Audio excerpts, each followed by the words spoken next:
nilang masira yung kidney kaya agapanan nila yung barado. Okay. So ngayon, pag natanggal yung ihi dito sa urinary bladder, bahala na sila kung ano gagawin niya sa prostate. Kung i-resection or whatever, doktor ang magsasadya sa magpaplano kung alin ang maganda sa pasyente. Okay. So yun ang aim natin. Kailangan walang mga bato, walang mga prostate, kailangan makakatulong ito na kailangan maagapanan para hindi na natin dadagdagan pa ang problema sa kidney. Okay, dahil pwede rin siya mag-fail dahil ito nga, ang kalaban mo rito pressure due to obstruction. Obstruction na nagkukos ng high pressure, hindi ngayon makapag-filter yung kidney. Okay, yan ang tinatawag ko na backward effect. Okay, ito naman isa, itong hypertension sa diabetes, yan ang tinatawag ng forward effect. Okay, so ang pasyente kailangan ma-educate, tulungan siya para matulungan niya sarili niya. Kailangan natin ng magandang results dito para sa ganon ang pasyente masasalbar pa niya ang kidney niya kaysa siya ay hahanap pa na maging isang dialysis or transplant. Napakahirap niyan. Pag siya ay nagda-dialysis na lang, kidney transplant, napakamahal.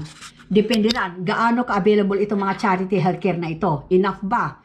Okay, so yun lang. So at least napakahaba itong transplant sa dialysis natin.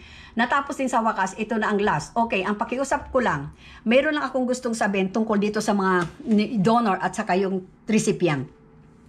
Sa mga nag-uusap na tutulong na ibibigay ang kanilang kidney sa kanilang kamag-anak o sino man, mag-usap kayong maigi. Yung donor at saka yung recipient, mag-usap kayo.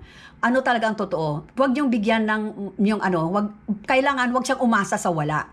Mag-usap kayong maigi. Ano bang pag-uusap niyo? Ano bang kasunduan niyo?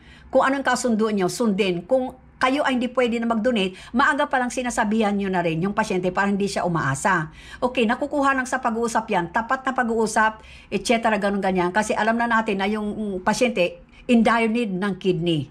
Tapos ganun, maging tapat lang, mag-usap kayo ng maigi, ano bang kasunduan nyo, etc.